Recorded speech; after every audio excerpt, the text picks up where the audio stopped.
నమో గురుభ్యః. మనము మన బ్రహ్మసూత్రాలు చూస్తూ వెళ్తూ ఉన్నాం. ఇప్పుడు మొదటి అధ్యాయంలో మూడో పాదంలో ఉన్నాము.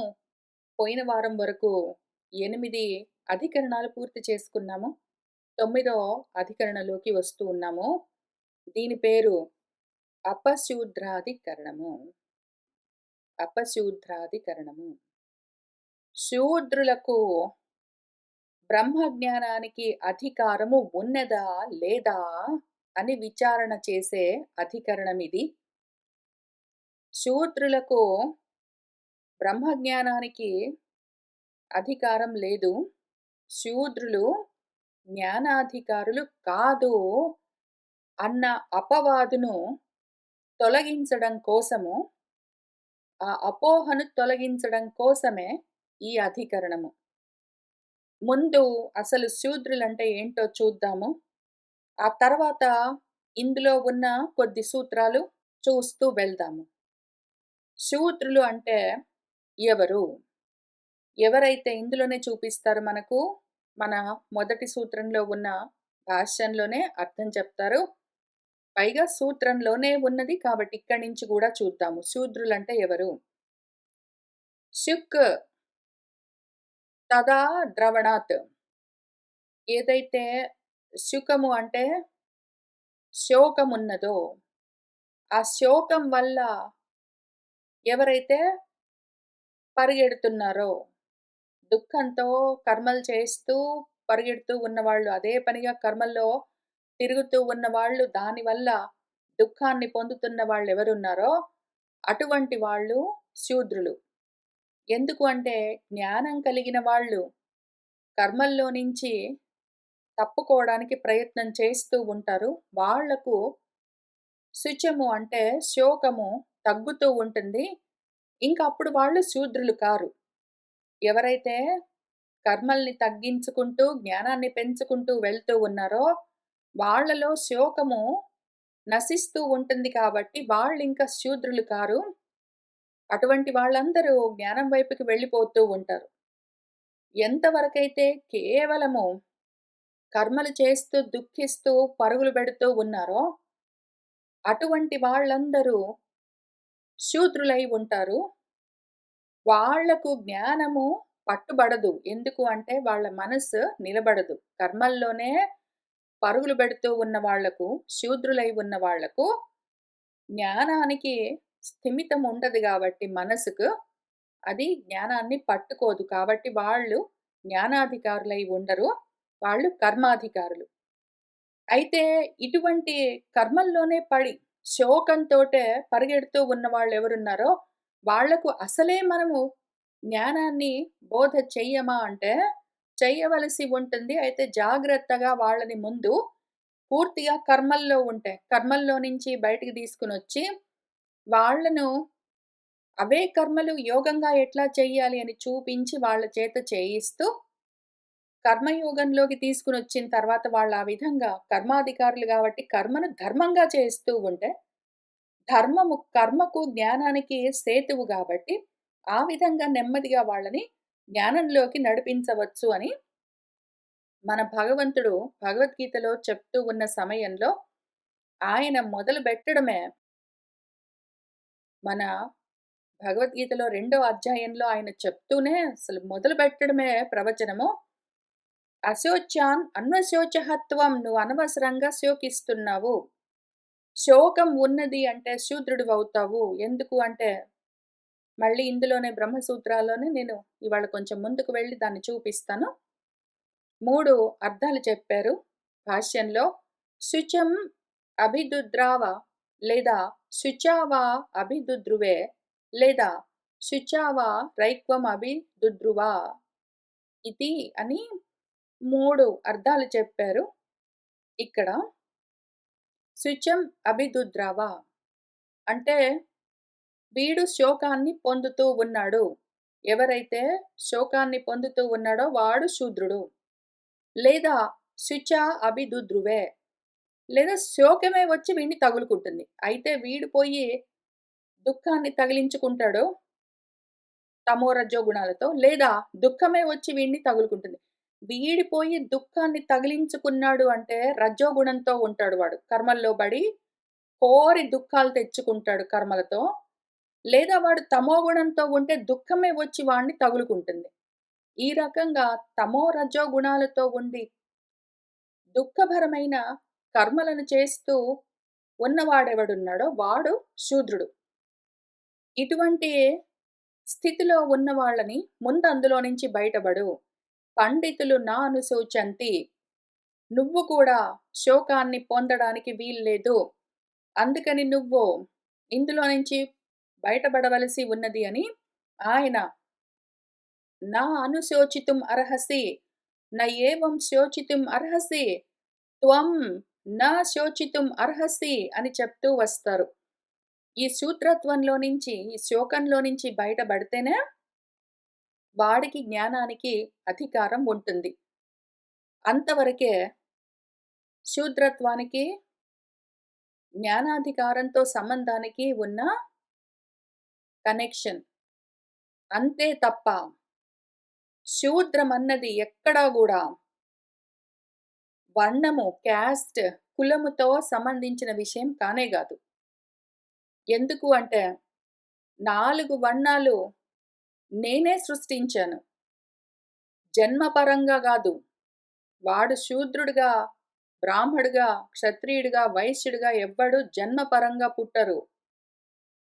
వాళ్ళ గుణాన్ని బట్టి వాళ్ళు కర్మలను వరిస్తారు కాబట్టి అది వాళ్ళ వర్ణమై ఉంటుంది.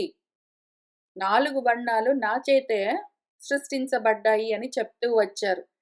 ఈ విషయం గురించే మళ్ళీ మనుస్మృతిలో ఏం చెప్తారంటే, సర్గం అంటే సృష్టి యొక్క, సర్వ సృష్టి యొక్క గుప్తి అర్థం, దాన్ని గోపనం చేయడము, పాలనం చేయడం కోసమే ఆ మహాద్యుతి పరమాత్మ ముఖం నుంచి, బాహువుల నుంచి, ఊరువుల నుంచి, పాదాల నుంచి వేరువేరుగా కర్మాణి అకల్పయత్ అని చెప్పారు. కర్మాణి అకల్పయత్.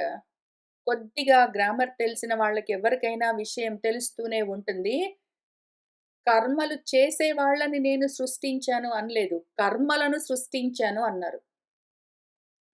పాదాల నుంచి అదిగో పరిగెత్తడం అన్న కర్మ. ఇంకా ఆలోచన ఏమీ లేదు. చెప్పింది వినడము, చేస్తూ వెళ్ళడము. అంత మాత్రమే ఉండే కర్మలే ఉన్నాయో అటువంటి కర్మలను పాదాల నుంచి. కర్మలు చేసే వాళ్ళని గాదు. అయితే ఇటువంటి కర్మలను వరించిన వాళ్ళు ఆ వర్ణంలో ఉంటారు. శూద్ర వర్ణంలో ఉంటారు. ఎందుకంటే శ్రవణం చేయడము, చెప్పిన విధంగా పని చేయడము, అంతవరకే వాళ్ళు వరించారంటే.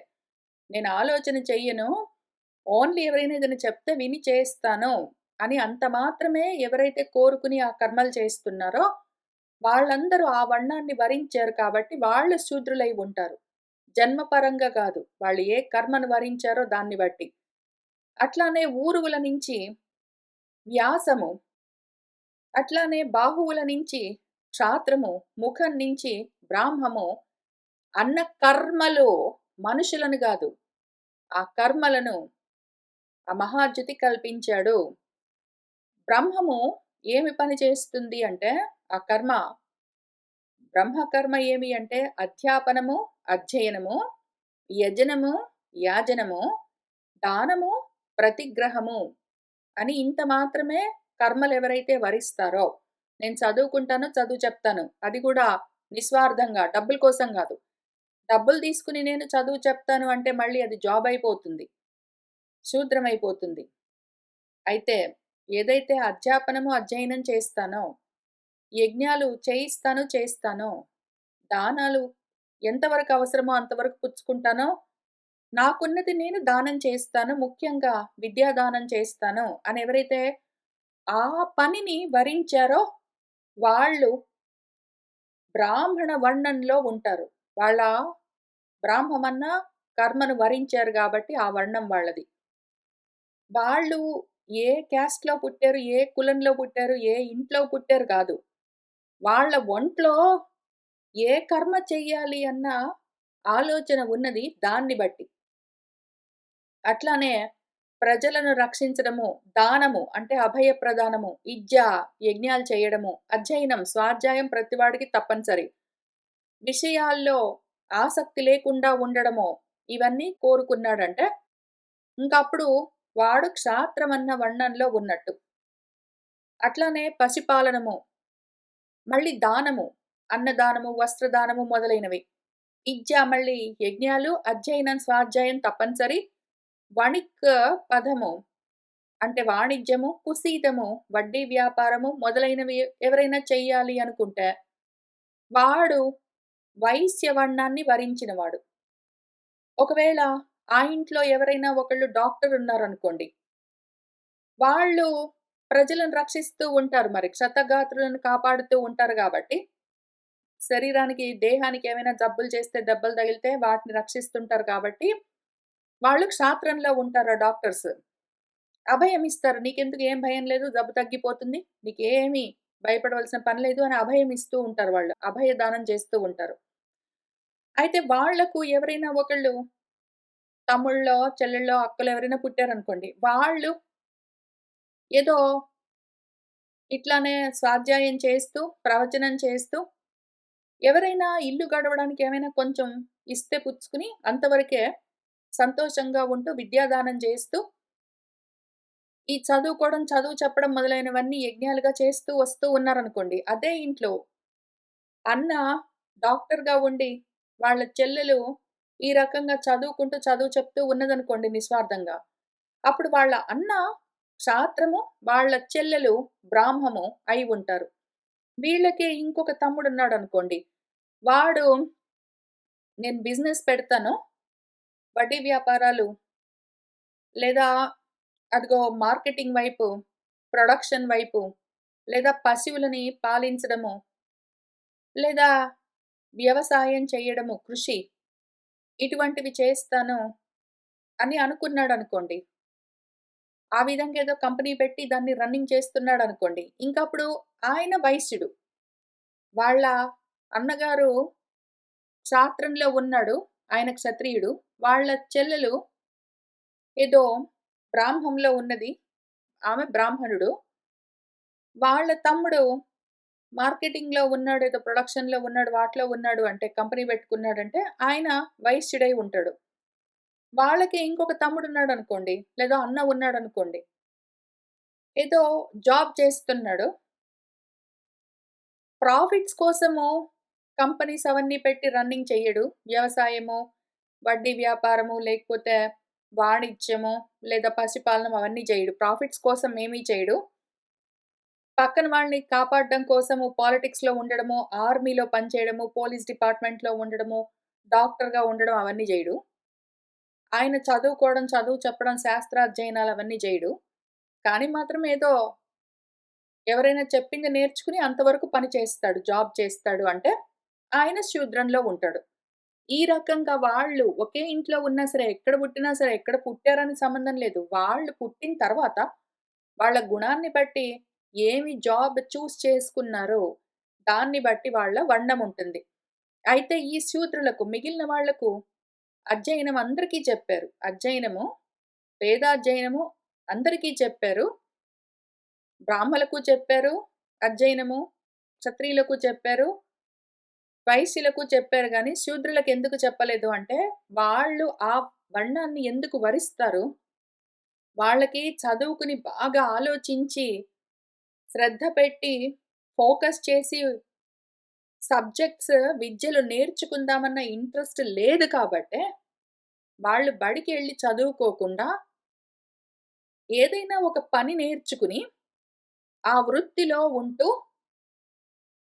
వాళ్ళు వాళ్ళ జీతాలతో వాటితో వాళ్ళ గృహస్థాశ్రమ ధర్మాల్ని నిర్వర్తిస్తూ ఉంటారు కాబట్టి, వాళ్ళకి వేదాలవన్నీ చదువుకోవాల్సిన పని. అప్పట్లో వేదాలు చదువుకోవాలి మరి. ఎందుకు అంటే వాళ్ళు యజ్ఞాలు చేయించాలి, లేదా రాజ్యపాలన చెయ్యాలి, లేదా పసిపాలన చెయ్యాలి. ఇట్లాంటివేవైనా చెయ్యాలి అంటే మరి చదువుకోవలసి ఉంటుంది. ఎందుకు అంటే అర్థశాస్త్రాలుంటాయి. ఏదో రాజులుగా ఉంటే ధనుర్విద్యలవన్నీ నేర్చుకోవలసి ఉంటుంది. ఇట్లాంటివన్నీ ఉంటాయి. వాటితోటి సంబంధం లేదు. ఏదో ఒక చిన్న పని నేర్చుకుంటాను, ఆ పని చేసుకుంటూ ఎళ్తానన్న వాళ్ళకి, అయినా సరే నువ్వు తప్పనిసరిగా స్కూలుకెళ్ళి చదువుకొని తీరవలసిందే అని అప్పట్లో చెప్పేవాళ్ళు గాదు. వాడికిష్టం లేదంటే వాడు చదువుకోడు అంతే. చదువు మానేసి ఆ లైన్‌లోకెళ్ళకుండా ఏదైనా ఒక పని నేర్చుకొని, ఆ పని చేస్తూ, ఆ జాబ్ వల్ల వచ్చిన జీతంతో వాడు జీవితాన్ని నడిపిస్తూ ఉంటాడు కాబట్టి, వాడికి స్పెషల్‌గా అధ్యయనం చేయవలసిన అవసరం లేదు అని చెప్పారు. మిగిలిన వాళ్ళు అధ్యయనం చేస్తారు గాబట్టి, మన వేదాల్లో చెప్పినట్టుగా యజ్ఞాలు చేయడం మరి వాళ్లకు రాసిపెట్టి ఉంటుంది. చదువుకున్నావేం చేస్తావో, వేదాల్లో ఉన్న కర్మకాండలో ఉన్న విధంగా నువ్వు ఏ వర్ణాన్ని వరించావో, అందులో చెప్పిన విధంగా యజ్ఞాలు చేస్తూ ఉండు అని వీళ్ళకి చెప్పారు. వాళ్ళు దేన్ని వరిస్తే వాళ్ళకది వర్ణమై ఉంటుంది. ఈ విధంగా ఎవరైనా ఒకళ్ళు బ్రాహ్మమో, క్షాత్రమో, వైశ్యమో కాకుండా శూద్రాన్ని వరించారనుకోండి, వాళ్ళు చదువుకోరు కాబట్టి, వాళ్ళకి స్పెసిఫిక్‌గా వేదాలవన్నీ చదువుకునే ఉద్దేశం లేకనే, వాళ్ళకు బడికెళ్ళే ఇంట్రెస్ట్ లేకనే వాళ్ళు జాబ్ చూసుకున్నారు గాబట్టి, వాళ్లకు జ్ఞానాధికారం ఉన్నదా? లేదా? ఎందుకు అంటే, మరి వేదాల్లో, ఉపనిషత్తుల్లోనే, శాస్త్రాల్లోనే రాసిపెట్టుంది బ్రహ్మజ్ఞానం గురించి కాబట్టి, ఈ జ్ఞానానికి అధికారం ఉన్నదా? లేదా? ఇంతకుముందు ఏం చేశాం మనము? మనుషులకు మాత్రమే జ్ఞానానికి అధికారం ఉన్నది, మిగిలిన వాళ్ళకి లేదు అంటే కాదు కాదు. మనుషులతో పాటు ఆ పైన ఉన్న వాళ్ళకి గూడా, దేవతలు మిగిలిన వాళ్ళకి గూడా, ఋషులకి వాళ్ళకి గూడా ఉంటుంది జ్ఞానాధికారం అని మనం చూపించుకుంటూ వచ్చాం గాబట్టి, సరే మంచిదే. ఇప్పుడు మనుషుల్లో గూడా శూద్రులకు జ్ఞానానికి అధికారం లేదు అని మన పూర్వపక్షి చెప్తే, కాదు. ఎందుకు అంటే అని విచారణ చేస్తూ ఉన్నాము. ఒకటేంటంటే ముఖ్యంగా, మనుషులు ఎవ్వరికైనా సరే బ్రహ్మం గురించి తెలుసుకోవడానికి కొత్తగా శాస్త్రాలు చదివి తీరవలసిందే అన్న నియమం లేదు. వేదాలవన్నీ అధ్యయనం చెయ్యకుండానే వాడు ఏవో పనులు చేసుకుంటూ గూడా వాడి ఆత్మను తెలుసుకుని వాడిని వాడు పొందడం అన్నది ఉంటుంది. కేవలము వేదాలు, శాస్త్రాలు అధ్యయనం చేస్తే మాత్రమే, ఉపనిషత్తులు చదివితే మాత్రమే ఆత్మజ్ఞానం కలుగుతుంది. లేకపోతే కలగదు అని చెప్పడం కష్టం. స్వయంగా కూడా ఆత్మజ్ఞానం కలిగేందుకు అవకాశం ఉన్నది. అయితే ఆ విధంగా కలగట్లేదు అంటే శాస్త్రాలు సహాయం చేస్తాయి అంతవరకే. అంతేగాని శాస్త్రం చదివితేనే వాడికి ఆత్మజ్ఞానం కలుగుతుంది. లేకపోతే లేదు అని చెప్పడానికి వీల్లేదు. ఇదే విషయాన్ని మన పురాణాలు గూడా చూపిస్తూ ధర్మవ్యాధుడు అని ఉన్నారు. ఇట్లాంటి వాళ్ళు, వాళ్ళు ఉద్యోగాలు చేసుకుంటూ ఉన్నారు. వేదాధ్యయనాలన్నీ చేయలేదు. కానీ వాళ్ళకు కూడా బ్రహ్మజ్ఞానం కలిగింది అని మన పురాణాలు చూపిస్తాయి ఆ ఉపాఖ్యానాల్లో.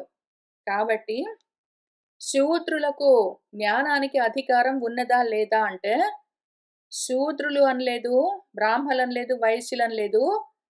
బ్రహ్మకు అధికారము, ఆత్మకు అధికారం ప్రతి వాడికి ఉంటుంది. బికాజ్ ప్రతి వాడు ఆత్మస్వరూపమై ఉన్నాడు.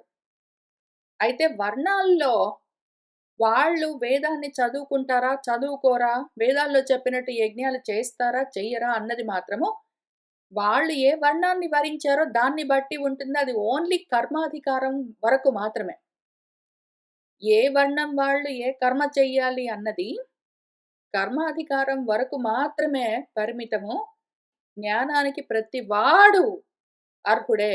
ప్రతి వాళ్ళు జ్ఞానాధికారులే అయి ఉన్నారు. ఈ విషయాన్ని మాత్రం మనము మర్చిపోరాదు. శూద్రుడు అంటే అర్థం ఏంటి అని చూసుకుని దాన్ని వాడవలసి ఉంటుంది. శూద్ర కర్మలేమి? అసలు ఆ వర్ణమేమి? అని తెలుసుకోవలసి ఉంటుంది. జాతిని బట్టి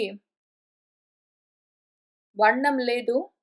కర్మను బట్టి మాత్రమే వర్ణం. అందుకోసమే వర్ణాలున్నాయి. కర్మలు చేయడం వర్ణం అంటే గ్రూప్ అని అర్థం. వర్ణం అంటే గ్రూప్ అని అర్థం కూడా ఉన్నది. ఈ వర్ణంలో ఉన్నారంటే ఈ గ్రూప్‌లో ఉన్న వాళ్ళందరూ మార్కెటింగ్‌లో, ఏదో మేనేజ్‌మెంట్‌లో, లేకపోతే ఏదో ప్రొడక్షన్‌లో, డిస్ట్రిబ్యూషన్‌లో ఉన్నారు. లేదా ఈ గ్రూప్‌లో ఉన్న వాళ్ళందరూ చదువులు చెప్తూ ఉంటారు, చదువుకుంటూ ఉంటారు. లేదా ఈ గ్రూప్‌లో ఉన్న వాళ్ళందరూ వ్యవసాయము, వాణిజ్యము, వర్తకము, పశుపాలన అవన్నీ చేస్తూ ఉంటారు. ఈ గ్రూప్‌లో ఉన్న వాళ్ళందరూ జాబ్స్ చేస్తూ ఉంటారని గ్రూప్స్ వరకే కర్మల వరకు, కర్మల పరంగా గ్రూప్స్ ఏర్పడ్డాయి గానీ, జన్మ వల్ల కాదు.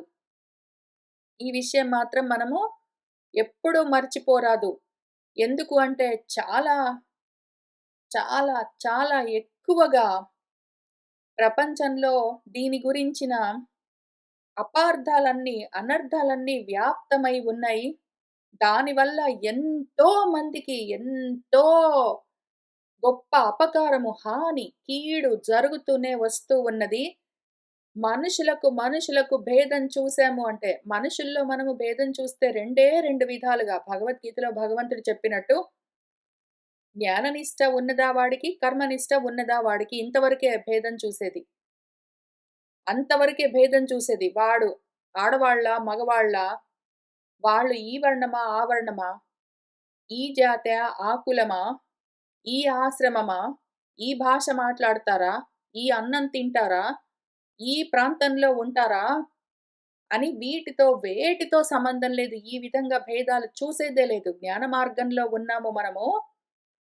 జ్ఞాన మార్గంలో ఉన్న మనకు మనుషుల్లో మనము తెలుసుకోవలసిన భేదమేమి అంటే, వాళ్ళు కర్మల వైపున్నారా? జ్ఞానం వైపున్నారా? ఎందుకు అంటే కర్మల వైపుంటే జ్ఞానం వైపుకి రావాలి.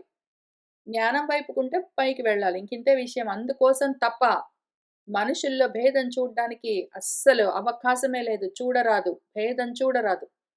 ప్రతి జీవి పరబ్రహ్మ స్వరూపమై ఉండగా, అందులో కొందరికి వేదాన్ని మనము దూరం ఎట్లా చేస్తామో, అట్లా చేస్తే వేదము కొంతమందికే. మనుషుల కోసమే వేదమున్నది. అయితే కానీ మనుషుల్లో కూడా ఓన్లీ మగవాళ్ళ కోసమే. ఆడవాళ్ళు వేదాలు చదవరాదు. మళ్ళీ ఆ చదువుకునే మగవాళ్ళలో కూడా అన్ని వర్ణాల వాళ్ళు చదవడానికి వీల్లేదు. ఓన్లీ 3 వర్ణాల వాళ్ళే చదువుకోవాలి. ఆ 3 వర్ణాల వాళ్ళలో కూడా మళ్ళీ అందరూ గాదు. ఓన్లీ అమెరికాలో పుట్టిన వాళ్ళు, ఓన్లీ ఇండియాలో పుట్టిన వాళ్ళు అని ఈ రకంగా మొత్తం ముక్కలు చేసి అన్నీ తీసేస్తూ పోతే, ఓన్లీ మగవాళ్ళే చదవాలి అనేసరికి సగం పాపులేషన్‌కి వేదం పనిచేయకుండా పోతుంది. ఆ మిగిలిన సగం వాళ్ళలో మళ్ళీ 3 రకాల వాళ్ళకే పనిచేస్తుంది. ఒకళ్ళకి పనిచేయదంటే, మళ్ళీ అందులో కొంత తగ్గిపోతుంది. మళ్ళీ అందులో గూడా ఉపనయన సంస్కారమైన వాళ్ళ కోసం మాత్రమే అంటే, ఇంక మళ్ళీ అందులో గూడా తగ్గిపోతుంది. మళ్ళీ అది కూడా ఇండియాలో ఉన్న వాళ్ళే, అది కూడా తెలుగు మాట్లాడే వాళ్ళే, లేదా మా ఇంటి పక్కన వాళ్ళే, లేదా మా వాళ్ళే మేమే అనుకుంటూ వచ్చామంటే ఇంకా తగ్గిపోయి, వేదము అసలు అందరికీ, అన్ని వేళలా, అన్ని చోట్ల ప్రమాణంగా ఉండవలసిన వేదమే అప్రమాణమైపోతుంది. అదే వేదము అందరికి ప్రమాణంగా ఉండవలసిన వేదమే అప్రమాణమైపోతుంది. దాని విలువ అంతకంతకు తగ్గిపోతుంది. ఇంక దాన్ని వాడుకునే వాళ్ళు లేకుండా పోతారు. దానివల్ల కావలసిన ప్రయోజనం కలగకుండా పోతుంది.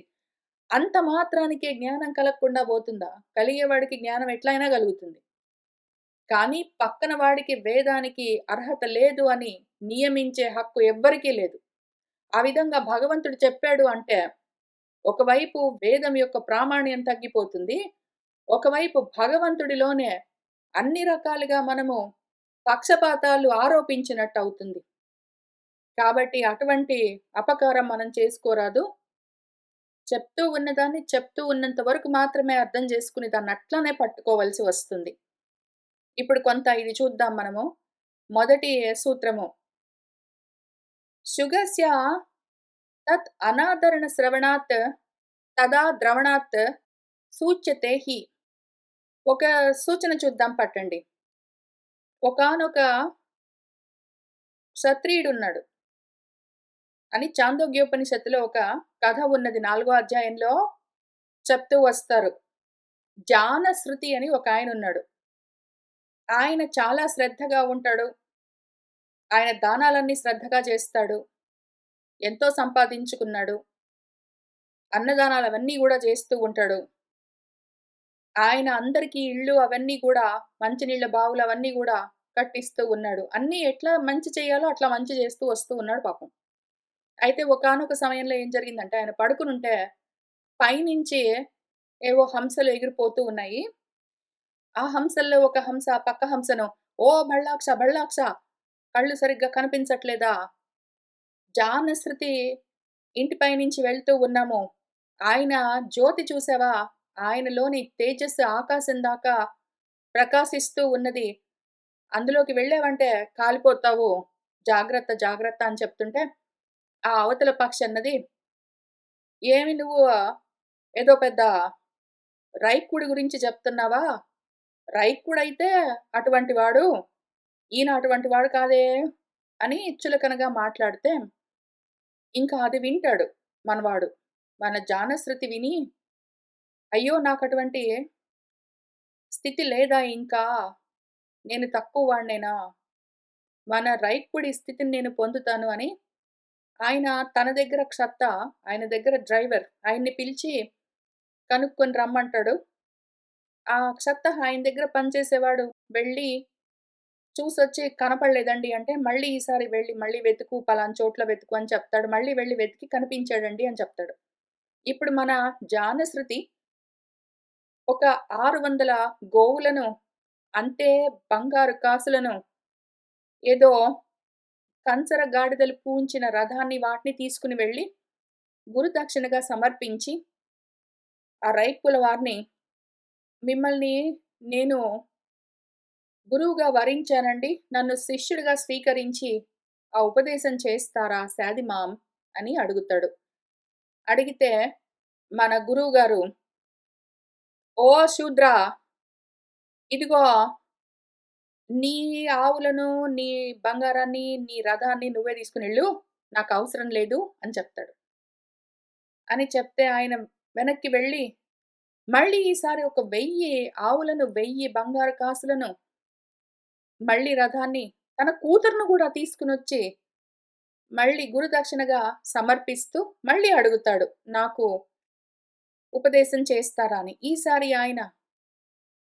ఈసారి కూడా మళ్ళీ అట్లానే శూద్రా అనే పిలుస్తాడు. పిలిచి, సరే నీకు ఉపదేశం చేస్తాను అంటాడు. ఇంకిక్కడి నుంచి బ్రహ్మోపదేశము, బ్రహ్మ విద్య, సంవర్గ విద్య అన్న బ్రహ్మ విద్యల్లో ఒకటి మొదలవుతుంది. ఇది చాందోగ్యంలో ఉంటుంది. మనం ఇక్కడికొచ్చినప్పుడు చదువుతాము. కాబట్టి ఇక్కడ మనకు తెలుస్తున్నదేమి అంటే, మన జానశ్రుతి అన్నీ ఉన్నాయి పాపం. ఆయన రాజుగారు, క్షత్రియుడు, శూద్రుడు గాదు. ఆయన ముందు వరించింది క్షాత్రము. అయితే కానీ ఇక్కడికొచ్చేసరికి శూద్ర అని పిలుస్తాడు గురువుగారు. ఎందుకు అంటే, ఏడుస్తూ వచ్చాడు మరి. నాకు అంత జ్ఞానం లేదని ఆ హంసలన్నాయండి అని ఆయన శోకంతో పరిగెత్తుకుంటొచ్చాడు కాబట్టి, ఆయన్ని శూద్రా అని ముందు పిలిచి, "నువ్వు శూద్రుడివి గాబట్టి, నీకు జ్ఞానానికి అధికారం ఇంకా కలగలేదు వెళ్ళని" చెప్తాడు. జానశ్రుతి వెళ్ళి మళ్ళీ వస్తాడు ఈసారి. అయితే ఈసారి మళ్ళీ వచ్చి ఆయన అడిగినప్పుడు శూద్రా అని పిలుస్తాడు. ఎందుకు? ఈసారి శుశ్రూష చేయడానికొచ్చాడు కాబట్టి. మొదటిసారొచ్చినప్పుడు ఆయన శోకంతో వచ్చాడు. ఏడుస్తూ వచ్చాడు. శోకంతో ఉన్న వాళ్ళని అదే స్థితిలో ఉండగానే వాళ్ళకి చదువు చెప్పడం కష్టం. అందుకని "నువ్వు ఏడవకు, ఏడవకు" అని మన భగవంతుడు ఇక్కడ చెప్తారు. మళ్ళీ తర్వాత 16 18 అధ్యాయాల్లో గూడా "మా శుచః, మా శుచః" అని చెప్తారు. శోకం వద్దు అని. ఎందుకంటే శోకం ఉన్నది అంటే దాంతో వాళ్ళు శూద్రులవుతారు. శూద్రులకు మనసు కదులుతుంటుంది. వాళ్ళు జ్ఞానాన్ని పట్టుకోలేరు. కాబట్టి "మా శుచః" అని చెప్తుంటారాయన.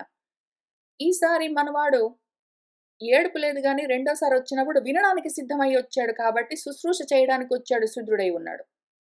అందుకని ఆయన్ని శిష్యుడిగా స్వీకరించి శ్రవణంతో ఆయన్ని జ్ఞానంతో ముందుకు తీసుకొని వెళ్ళడానికి మన గురువుగారు బయలుదేరుతూ ఉన్నారు అని ఇక్కడ మనకు మన చాందోగ్యోపనిషత్తు చెప్తున్నది. ఇప్పుడు దాన్ని పెట్టుకుని మనము విచారణ చేయవలసి ఉన్నది. యథా మనుష్యాధికార నియమమపోద్య దేవాదీనామపి విద్యాసు అధికారः ఉక్తः తథా ఏవ ద్విజాతి అధికార నియమ అపవాదేన శూద్రస్యాపి అధికారः స్యాత్ ఇతి ఏతమాశంకాం నివర్తయితుం ఇదం అధికరణం ఆరభ్యతే. ఏదైతే మనుషులకు అధికారం ఉన్నది, అయితే వాళ్ళకు మాత్రమే ఉన్నది అంటే దాన్ని పక్కకు తోసి, కాదు దేవతలకు కూడా విద్యాధికారము అంటే జ్ఞానానికి అధికారము ఉన్నది అని చెప్పినట్టే, ఇప్పుడు ద్విజాతులకు అంటే ఉపనయన సంస్కారం ద్వారా జ్ఞానంలోకి అంటే వేదాన్ని పట్టుకుని వాళ్ళు రెండో జన్మ ఎత్తిన ద్విజులెవరున్నారో, వాళ్లకు ఉన్నట్టుగానే శూద్రులకు కూడా జ్ఞానాధికారం ఉంటుంది అని చెప్తారేమో, దాని గురించే విచారణ చేద్దాము అని అనుకుని, శూద్రులకు వెంటనే వాళ్ళు శోకంతో ఉన్నారు అంటే, శోకంతో ఉన్న మనసుకి జ్ఞానం పట్టుబడదు అని, దాన్ని ఆ ఆలోచనను పక్కకు తొలగించడం కోసం ఈ అధికరణము మొదలవుతూ ఉన్నది. తత్ర శూద్రస్యాపి అధికారः స్యాత్ అస్తి తావత్ ప్రాప్తం అర్థిత్వ సామర్థ్యయోః సంభవాత్. శూద్రులకు కూడా అధికారం ఉన్నది. ఎందుకు అంటే వాళ్లకు సామర్థ్యం, అర్థిత్వం 2 ఉన్నాయి అంటే. మనకు జ్ఞానానికి అధికారం కావాలి అంటే 2 ఉండాలి. ఒకటి అర్థిత్వం ఉండాలి. ఒకటి సామర్థ్యం ఉండాలి. ఒకటి అర్థిత్వం ఏమి?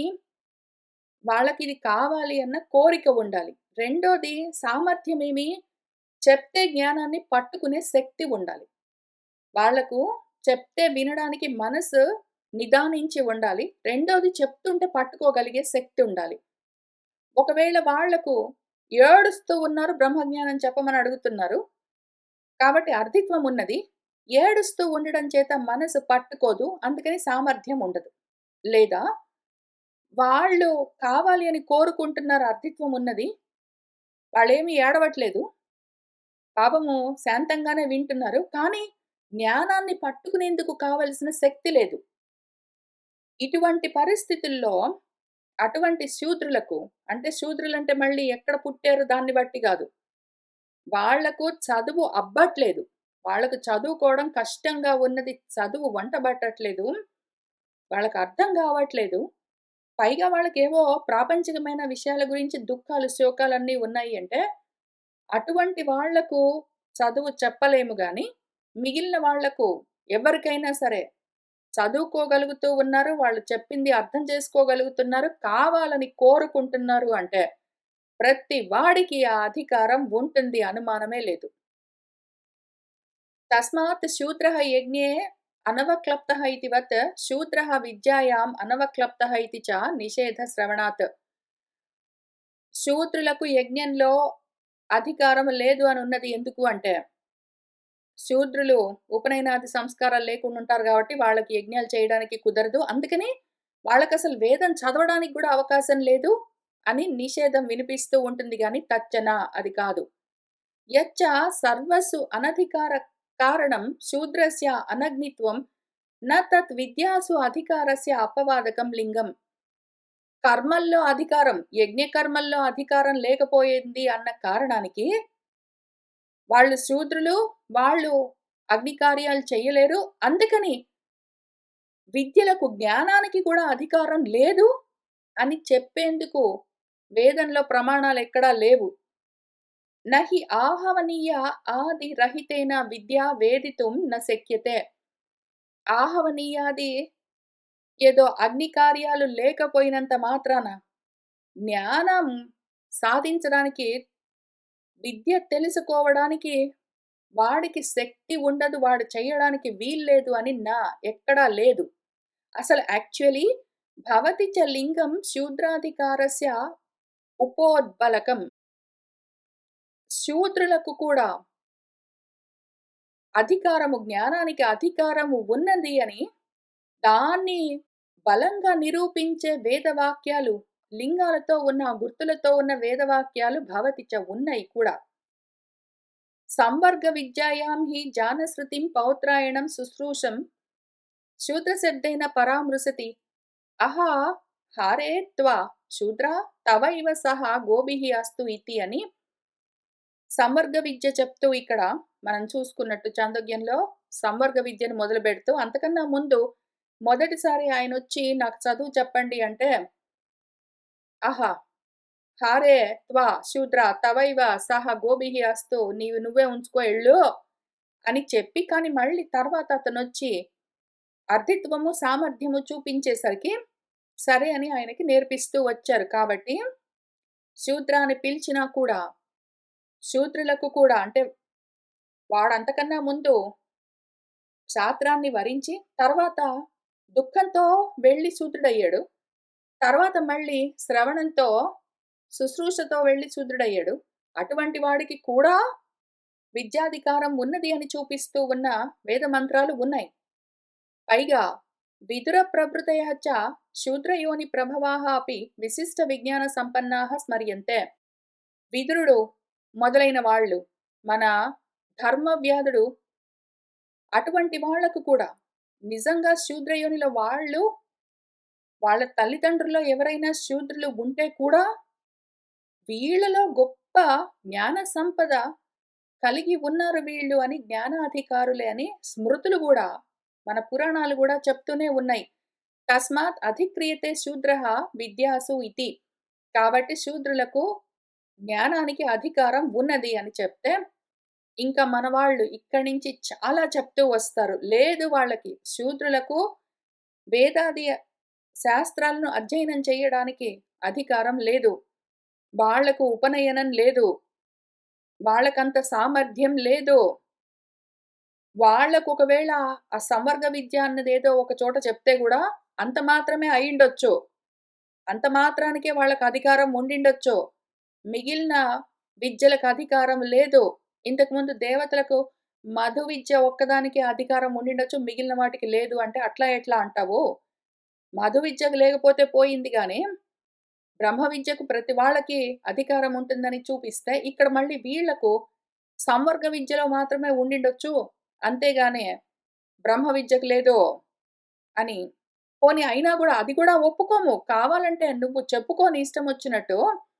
శూద్ర శబ్దం వేసి అక్కడ సంవర్గ విద్య చెప్తూ ఉన్నది శూద్రుల కోసం గాదు. అంతకన్నా ముందు ఆయన క్షత్రియుడు. కాబట్టి శూద్రులకు లేదు అని వాళ్ళు అదే పనిగా వాదిస్తూ వస్తే ఉన్నది. శక్యతే చాయం శూద్ర శబ్దః అధికృత విషయే యోజయితుం. ఈ శూద్ర శబ్దాన్ని దానికి అధికారిగా చూపించడానికి అవకాశం ఉన్నది అంటే ఎట్లా అని అడుగుతున్నారు. ఉచితే చెప్తాను పట్టు. కంవా అరే ఏనం ఏతత్ సంతం సయుగ్వానం ఇవ రైక్వం ఆర్థ ఇతి అస్మాత్ హంసవాక్యాత్ ఆత్మనః అనాదరం శృతవతః జానశ్రుతేః పౌత్రాయణస్య శుగుత్పేదే. ఈ విధంగా ఏమిరా నువ్వు గాడులు పెడుతూ వెళ్తూ ఉన్న రైక్కుడి గురించి చెప్తున్నావా ఏమి అని ఆ హంస అనేసరికి, అయ్యో నేను అటువంటి స్థితిలో లేనే అని తన గురించి ఇంత నిరాదరణతో 2 హంసలు మాట్లాడుకుంటూ ఉంటే అది విని మన జానశ్రుతికి చాలా శోకము కలిగింది. ఇంకా ఆయన తాం ఋషి రైక్వః శూద్ర శబ్దేన అనేన సూచయం బభూవ ఆత్మనః పరోక్ష జ్ఞానత ఆఖ్యాపనాయ ఇది గమ్యతే. ఇంకా రైకుడు ఆయన దగ్గరికి వెళ్ళి ఆయన మనసు చూశాడు. శూద్ర శూద్ర అని పిలుస్తూ ఆ 2 సార్లు పిలుస్తూ ఉన్నప్పుడు జానశ్రుతి యొక్క మనసు ఎట్లా ఉన్నది అని చూసి, దాన్ని బట్టి ఏమి చెయ్యాలని ఆలోచించి రెండోసారి మళ్ళీ వచ్చి అడిగితే ఆయనకు ఉపదేశం చేశాడు. అన్నప్పుడు మళ్ళీ మన పూర్వపక్షులు ఏమడుగుతున్నారు? జాతి శూద్రస్య అనధికారాత్ కథం పునః శూద్ర శబ్దేన శుగుత్పన్న శుచ్యతే ఇతి. శూద్రుడు అంటే జాతి వల్ల శూద్ర జాతి ఉంటుందండి, అందుకని అనధికారం అని చెప్తున్నాం మేము.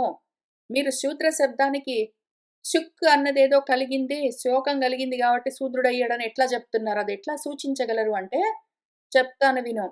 ఉచ్యతే తదా ద్రవణాత్ శుచం అభిదుద్రావ శుచావ అభిదుద్రువే శుచావ రైక్వం అభిదుద్రావ ఇతి శూద్రః. పరిగెత్తాడా లేదా? ఏడుపు ఈయనని పొందింది, ఈయన ఏడుపుని పొందాడు.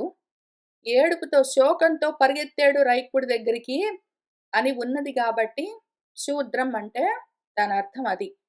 అవయవ అర్థ సంభవాత్ రూఢార్థస్య చ అసంభవాత్. పదాన్ని పట్టుకొని అర్థం చేసుకోవాలి. నిజంగా శూద్రుడు అంటే ఇట్లా ఉంటాడు అని రూఢ్యర్థం ఏమీ లేదక్కడ. దృశ్యతే చ అయం అర్థః అస్యాం ఆఖ్యాయికాయాం. ఇక్కడ చెప్తూ ఉన్న ఈ ఆఖ్యానంలో కూడా మన జానశ్రుతి రైకుడి ఆఖ్యానంలో కూడా శూద్రం అన్నదానికి ఇంతే అర్థం చూపిస్తూ వచ్చారు అని మన సిద్ధాంతి చెప్పారు. తర్వాత సూత్రంలో క్షత్రియత్వ గతే హెచ్చ ఉత్తరత్ర చైత్రరథేన లింగాత్. అయితే అయింది సిద్ధాంతి, వాడు క్షత్రియుడు. వాడు జన్మతః శూద్రుడు కానే గాదు. జన్మతః శూద్రులకు అధికారం లేదు అని మళ్ళీ అదే జెప్తున్నారు. జన్మతః శూద్రులని ఎవ్వరు ఉండరు. వర్ణాన్ని బట్టి వాళ్ళ క్షాత్రమా, శూద్రమా అని ఉంటుంది. అయినా సరే మళ్ళీ అదే పట్టుకుని, ఇక్కడ ఈయన జానశ్రుతి క్షత్రియుడు, శూద్రుడు గాదు కాబట్టి చెప్పొచ్చు అని చాలా చెప్తూ వచ్చారు. చాలా చెప్పారు. ఇవన్నీ నేను మళ్ళీ ఎక్స్‌ప్లెయిన్ చేస్తూ ప్రచారం చేయడము, దాన్ని ప్రమోట్ చేయడం ఇష్టం లేదు గాబట్టి చెప్పకుండా వెళ్తూ ఉన్నాను. అనవసరమైన విషయాలు, అక్కర్లేని విషయాలు, అసంబద్ధమైన విషయాలు. తర్వాత నెక్స్ట్ సూత్రము. సంస్కార పరామర్శాత్ తత్ అభావ అభిలాపాత్ చ. సంస్కారమేదండి సిద్ధాంతి? ఉపనయన సంస్కారం ఉంటేనే గదా వాడికి వేదం చదువుకునేందుకు అర్హత. అది ఉంటేనే కదా వాడికి విద్య కలుగుతుంది. అందుకని వాడికి అసలు వేదాలే చదువుకోవడానికి అధికారం లేదు. ఎందుకంటే వాడికి ఉపనయన సంస్కారం లేదు గాబట్టి. అందుకని వాడికి జ్ఞానానికి అధికారం లేదు అని ఇక్కడేంటో చాలా చెప్తూ వస్తారు. ఏవేవో కోటింగ్ అంతా జేస్తారు. అనవసరమైన విషయాలు దాటుతున్నాను. తర్వాత మళ్ళీ తత్ అభావ నిర్ధారణే చ ప్రవృత్తేః. పైగా వాడిలో శూద్రత్వం లేదు అని చూసి, ఉపనయనం చేసి, అప్పుడు వాడికి జ్ఞానాన్ని ఉపదేశం చేశారు అని, అభావము వాళ్ళలో శూద్రత్వం లేదు అని నిర్ధారించుకున్నాక ఉపనయనం చేసిన తర్వాత వాడికి ఉపదేశం చేశారు. అందుకని మేము చెప్తున్నదేంటంటే ఉపనయనం ఉండాలి. వాడు వేదాన్ని చదువుకోవాలి. యజ్ఞకర్మలన్నీ చేస్తూ ఉండాలి. అప్పుడు వాడికి ఏదో వేదం చదువుకున్నాడు కాబట్టి జ్ఞానం పొందేందుకు అవకాశం ఉంటుంది. ఇవన్నీ లేకపోతే వాడికి కుదరదు అని ఇక్కడ చెప్తూ వస్తారు. ఒక ఎగ్జాంపుల్ కూడా చెప్తారు. మన చాందోగ్యంలోనే జాబాల మహర్షి ఒకాయనుంటాడు. ఆయన దగ్గరికి ఒక సత్యకాముడొచ్చి చదువు చెప్పమంటే, "నువ్వు నిజమే చెప్తూ ఉన్నావు గాబట్టి బ్రాహ్మడివి అయ్యే ఉంటావు. కాబట్టి నీకు ముందు నేను ఉపనయనం చేసి తర్వాత చదువు చెప్తాను" అన్నాడు. దీన్ని బట్టి మనకేం తెలుస్తుంది? ఉపనయనము అవన్నీ బ్రాహ్మలో అట్లాంటి వాళ్ళకుంటుంది గానీ, మిగిలిన వాళ్ళకుండదు. కుదరదు అని కదా! మళ్ళీ ఏదో జెప్పారు వాళ్ళు. మళ్ళీ తర్వాత ఇంకో సూత్రంలో శ్రవణ అధ్యయన అర్థ ప్రతిషేధాత్ స్మృతేః. స్మృతుల్లో, పురాణాల్లో గూడా శ్రవణం చేయడము, అధ్యయనం చేయడము, అర్థాన్ని, పరమార్థాన్ని పట్టుకోవడం ఇవన్నీ లేవు శూద్రులకు అని చెప్పారు. ఇదిగో ఈ కారణాలకి అని ఇక్కడ ఏవేవో చూపించారు. అవన్నీ గూడా అసందర్భంగా ఉన్నాయి గాబట్టి వాటిని గూడా దాటుతూ ఉన్నాను. ఇంక చివరికి అవన్నీ విని మన సిద్ధాంతి చెప్పిన సమాధానం ఏమి అంటే, "యేషాం పునః పూర్వకృత సంస్కారవశాత్ విదుర ధర్మవ్యాధ ప్రవృత్తినాం జ్ఞానోత్పత్తిః తేషాం న శక్యతే ఫలప్రాప్తిః ప్రతిషేద్ధుం జ్ఞానస్య ఐకాంతిక ఫలత్వాత్." ఇంతకు ముందు సంస్కారాలు ఉండిండొచ్చు. నువ్వు సంస్కారం అనగానే ఉపనయన సంస్కారం అని ఏదో షోడశ సంస్కారాల్లో ఒకటుంటుందని అంటున్నావు గానీ, ఆ సంస్కారం గాదు. మనసు సంస్కరింపబడి ఉంటే, అటువంటి వాళ్ళు విదురుడైనా సరే, ధర్మవ్యాధుడైనా సరే, ఎవ్వరైనా సరే, ఇక్కడ మన అర్జునుడైనా సరే, అర్జునుడు గూడా శోకంతో శూద్రుడై వస్తే, ఆ శోకంలో నుంచి బయటబడేసి, ఆ శూద్రత్వంలో నుంచి, ఆ ఏడుపులో నుంచి బయటబడేసి, ఆ తర్వాత ఆయనకు గూడా ఉపదేశం చేశారు మన గురువుగారు. వాళ్ళు ఏ వర్ణంలో ఉన్నారని గాదు. ఏడుపులో ఉంటే జ్ఞానం పట్టుకోలేరు. చదువుకునేందుకు వాళ్ళకి బుద్ధి వంగట్లేదు అంటే వాళ్ళు జ్ఞానాన్ని పట్టుకోలేరు. అంతేగాని వాళ్ళకు కావాలి అని కోరుకుని చదువుకునేందుకు బుద్ధిశక్తి కలిగి ఉన్నారు అంటే దాని పేరు సంస్కారం. అది ఉన్న వాళ్ళెవ్వరికైనా సరే జ్ఞానోత్పత్తి ఉంటుంది. వాళ్లకు అటువంటి ఫలప్రాప్తి లేదు అని చెప్పడానికి నా శక్యతే కుదరదు. ఎందుకు అంటే జ్ఞానమే కేవలము ఫలము. ఏ కర్మ చేసినా సరే జ్ఞానమే ఫలంగా లభించాలి. ఐకాంతిక ఫలము జ్ఞానమై ఉన్నది. అది లేకుండా పోతుందని ఎందుకు చెప్తాము? ఎట్లా చెప్తాము? శ్రావయేత్ చతురః వర్ణాన్ ఇతి చ ఇతిహాస పురాణాధిగమే చాతుర్వర్ణ్యస్య అధికార స్మరణాత్. 4 వర్ణాల వాళ్ళు వినవలసి ఉంటుంది అని ఇతిహాసాల్లో, పురాణాల్లో కూడా 4 వర్ణాల వాళ్లకు ఆ అధికారం ఉన్నది అని చెప్తూ వచ్చారు. వేదంలో మనం చూసుకున్నట్టు కనిపించాయి ఎగ్జాంపుల్స్. పురాణాల్లో కూడా కనిపించాయి. ప్రతి వాడికి జ్ఞానానికి అధికారం ఉంటుంది. లేదు అని చెప్పడానికి కుదరదు కాబట్టి. అతః అస్తి అధికారः శూద్రాణం ఇతి స్థితం.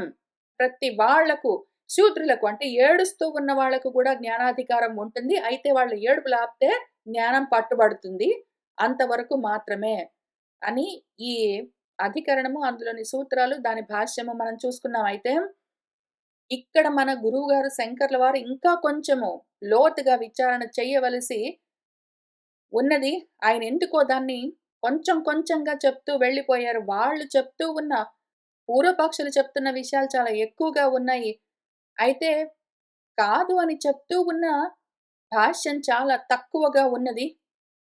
ఇక్కడ దీన్ని సరిగ్గా అర్థం చేసుకోకుండా నిజంగా శూద్రుడికి అధికారం లేదు, శూద్రుడికి అధికారం లేదు అంటూనే ఇక్కడ నేను చూపిస్తూ ఉన్న ఏదైతే పుల్లెల రామచంద్రుడు గారు రాసిన అర్థాలు ఆ భాష్యానికి, అట్లానే ఏదో హిందీలో రాసిన అర్థాలు, సాంస్క్రిట్‌లో ఉన్న అర్థాలు, దానికి మళ్ళీ హిందీలో అర్థాలు, మళ్ళీ ఇంగ్లీష్‌లో అర్థాలు అన్నీ చూస్తూ వచ్చాను. ప్రతి వాళ్ళు దాన్ని సరిగ్గా అర్థం చేసుకోక వాళ్ళకర్థమైనట్టే రాస్తూ వెళ్ళారు.